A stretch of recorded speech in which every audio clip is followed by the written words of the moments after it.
Late 90s में जब केन ने WWE में डेब्यू किया था तो वो सिर्फ अंडरटेकर का भाई नहीं था जो अपना बदला लेने आया था। वो एक अनस्टॉपेबल फोर्स ऑफ नेचर था जिसकी हाइट 7 फीट की थी और वो एक टेरिफाइंग मास्क पहनता था और वो एक ऐसा कैरेक्टर था जो किसी को भी सेकंड्स में डिस्ट्रॉय कर सकता था।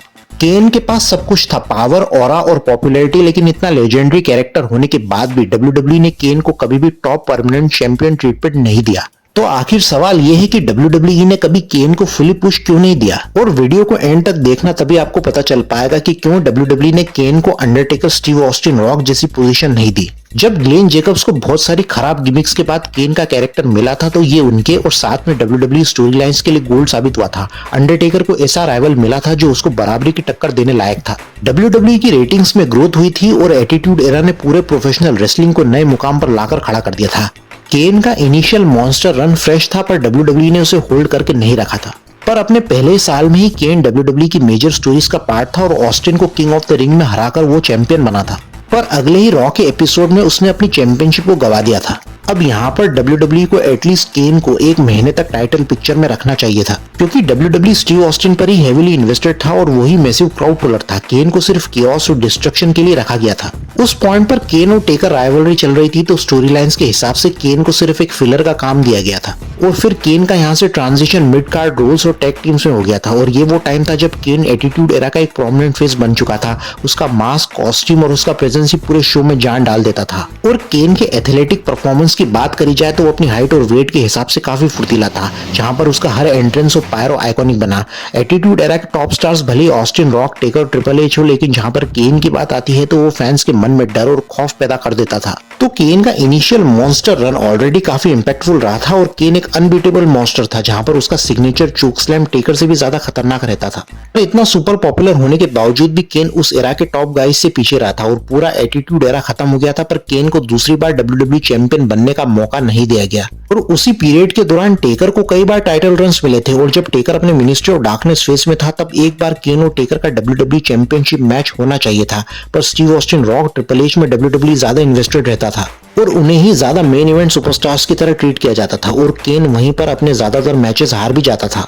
फिर भी उसका कैरेक्टर प्रेजेंटेशन इतना स्ट्रांग होता था कि उसे कोई चैंपियनशिप विन मैटर ही नहीं करती थी। और जब केन ने 2001 रॉयल रंबल में एंटर किया था तो क्राउड को लग रहा था कि शायद केन रंबल जीतेगा और केन ने 11 एलिमिनेशंस किए थे। पर एंड में WWE ने फिर से प्रेडिक्टेबल जीत स्टीव ऑस्टिन को दे दी थी। केन रंबल नहीं जीता था पर फैंस में वो और भी ज्यादा पॉपुलर हो गया था। और उसी दौर में केन ने अपनी अटायर को फर्स्ट टाइम चेंज किया था, जहां पर वो अपनी क्लासिक रेड ब्लैक अटायर को छोड़कर स्लीवलेस अटायर पहनने लगा था और बदलते टाइम के हिसाब से वो थोड़ा रिफाइन हुआ था। और साथ में उसका मास्क भी। अब केन सिर्फ एक सुपरनेचुरल मॉन्स्टर नहीं था, अब वो अपने अंदर एक फिजिकल पावर हाउस को भी हाईलाइट कर रहा था। और इस फेज में WWE के अंदर कंपटीशन भी बहुत ज्यादा बढ़ गया था और केन अलग अलग टैग टीम्स और हार्डकोर मैचेस में दिखने लगा था और उसने अपने अंदर और ज्यादा एग्रेसिव इन रिंग स्टाइल को डेवलप कर लिया था। और केन इस पीरियड में WWE के अभी तक के सबसे पावरफुल WWE सुपरस्टार्स में से एक था। केन की फिजिक उसका सबसे बड़ा मेजर कंट्रीब्यूटिंग फैक्टर थी। वो पूरा जैक था। केन के ट्रैप्स, शोल्डर, बाइसेप, ट्राइसेप्स फट के बाहर आ रहे थे। अब आप इस बात पर भी विश्वास नहीं करोगे कि केन के मर्चेंडाइज ने WWE को 30 सालों तक हाईएस्ट प्रॉफिट्स दिए हैं। केन का मास्क, टी शर्ट्स और उसके एक्शन फिगर्स आज 2026 तक बिक रहे हैं। और WWE की हिस्ट्री में Kane, Steve Austin, Rock, John Cena के बाद सबसे ज्यादा मर्चेंडाइज सेल्स कराने वाला सुपरस्टार बना है। और इसी फेज में अब केन एक नॉर्मल ह्यूमन की तरह बात करने लगा था। और 2002 तक केन अब सिर्फ अंडरटेकर का भाई नहीं रहा था, वो खुद की अपनी आइडेंटिटी रखने वाला सुपरस्टार हो चुका था। फिर लेट 2002 में केन अपनी इंजरी से रिटर्न हुआ था एक नए मास्क के साथ और वो रॉ ब्रांड के सबसे पॉपुलर सुपरस्टार्स में से एक था। तो फैंस को लगा था कि अब WWE आखिरकार उसे वो पोजीशन देने वाली है जिसका वो हकदार है। और क्राउड उस टाइम पर लिटरली केन को वर्ल्ड चैंपियन के रूप में देखना चाहती थी।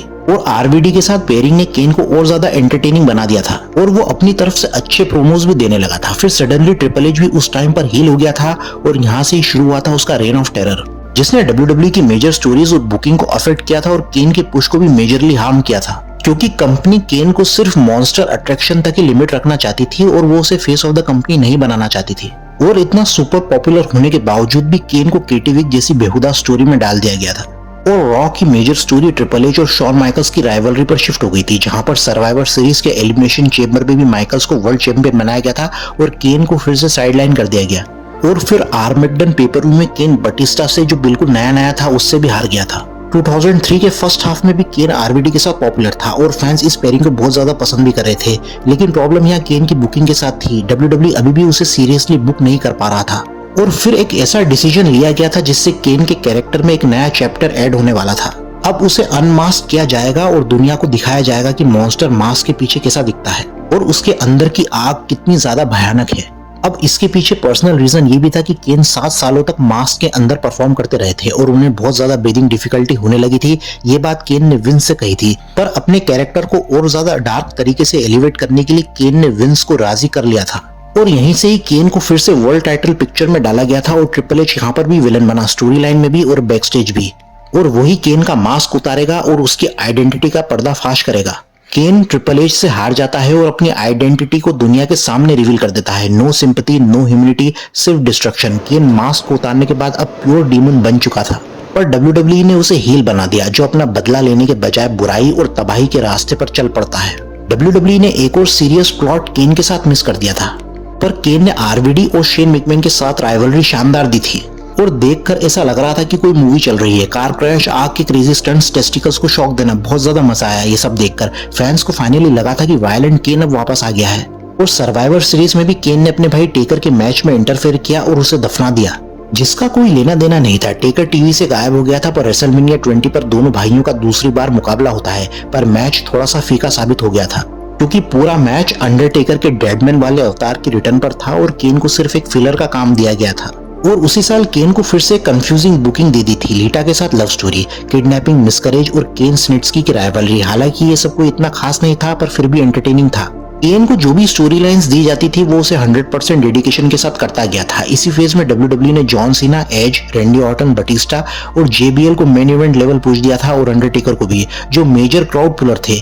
केन नंबर 1 गाय नहीं था, पर उसके पास ऑरा था, पर्सनैलिटी थी और ऐसा टैलेंट था जो वियर्ड स्टोरी लाइन्स को भी एंटरटेनिंग बना सकता था। टैग टीम और मिड कार्ड रोल्स में केन फुली जस्टिफाइड था और एक तरह से वो सेकेंडरी फिलर था।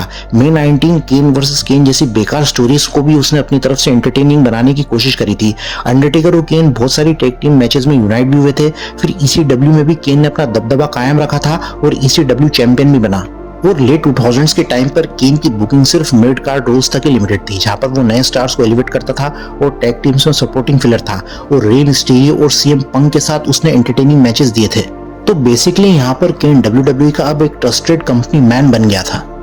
केन ने अपने वर्क एथिक और प्रोफेशनलिज्म को कभी भी अफेक्ट नहीं होने दिया था और बैक स्टेज वो सबसे रिस्पेक्टेड वेटरन में से एक और अपने लिए कभी भी कोई पर्सनल स्पॉटलाइट की मांग नहीं करी थी। और 2010 में WWE ने केन को फिर से टॉप पर एलिवेट किया और मनी इन द बैंक पर केन ने ब्रीफकेस जीता और उसे कैश इन करके वो वर्ल्ड चैंपियन बना और अपने रिटर्निंग भाई अंडरटेकर को लगातार 3 पेपर-व्यूज में केन ने हराया था। और ये फर्स्ट टाइम था जब केन को अपने पूरे करियर में इतना टेरिफाइंग और अनस्टॉपेबल बताया गया हो। पर केन की ये चैंपियनशिप रेन 50% ही सक्सेसफुल थी क्योंकि केन अपने मॉन्स्टर पर्सोना को एटीट्यूड एरा के टाइम पर ही छोड़ चुका था।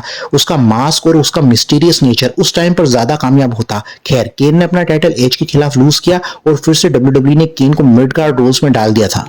तो यहाँ तक केन को WWE में 2 डेकेड्स हो गए थे, पर फैंस केन की इनिशियल पुश को ही सबसे ज्यादा ग्रेट मानते हैं, जो उसका 97 से 2003 तक का था।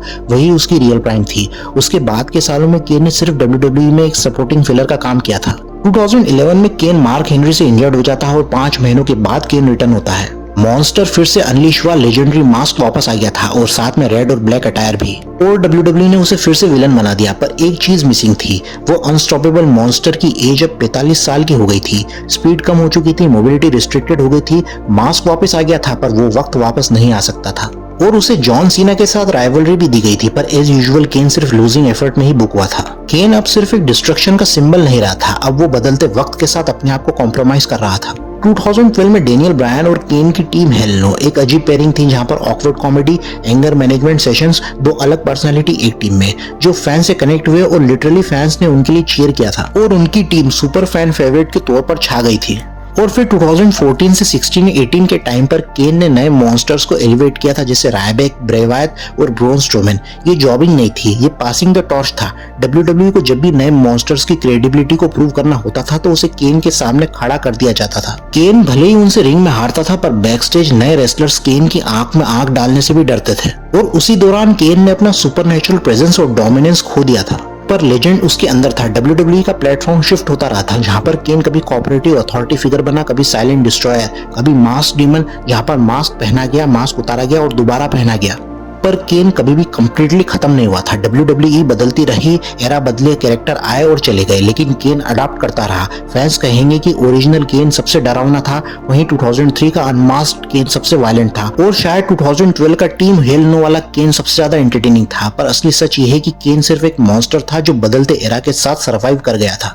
मास्क उसका सिंबल था और ट्रांसफॉर्मेशन उसकी ताकत थी। मॉन्स्टर धीरे धीरे कम जरूर हुआ था, पर लेजेंड कभी भी खत्म नहीं हुआ, और पूरे 25 सालों तक मॉन्स्टर रेलेवेंट रहा था। उसका कैरेक्टर प्रेजेंटेशन ही इतना पावरफुल था कि बिना कंपनी के फेस बने वो जनरेशंस तक WWE का सबसे रिकॉग्नाइजेबल सुपरस्टार्स में से एक था। और सबसे बड़ा सवाल यह है कि विंस मैकमैन ने केन को आखिर leading face of the company क्यों नहीं बनाया। अब इसके पीछे सिर्फ पॉलिटिक्स नहीं थी, WWE की मेंटेलिटी थी, क्योंकि WWE ने कभी केन को नेक्स्ट होगन, स्टीव ऑस्टिन या अंडरटेकर माना ही नहीं था। केन विंस मैकमैन के लिए एक टेरिफाइंग अट्रैक्शन था, एक ऐसा हथियार जिसे जरूरत पड़ने पर इस्तेमाल किया जाए। इनिशियली केन को अंडरटेकर के कैरेक्टर प्रोटेक्शन के लिए लाया गया था, पर केन का रिस्पॉन्स इतना स्ट्रॉन्ग था कि विंस ने उसे हमेशा के लिए एक ट्रस्टेबल वर्कर मान लिया था, और खुद जेकब्स पर्सनली इस टर्म पर एग्री भी हुए थे। केन इतना क्रेडिबल मॉन्स्टर था कि WWE ने उसे परमानेंट चैंपियन नहीं बनाया, क्योंकि उसकी मिस्ट्री और कैरेक्टर प्रोटेक्शन खत्म हो जाता। इसलिए केन एक गेटकीपर था नए बेबी फेसेस को एलिवेट करने के लिए, इसलिए वो कभी भी कंपनी का परमानेंट किंग नहीं बना। लेकिन जब भी फैंस प्योर डिस्ट्रक्शन ऑरा की बात करते हैं तो सबसे पहला नाम अंडरटेकर का भी नहीं आता, तब नाम आता है द बिग रेड मशीन केन का।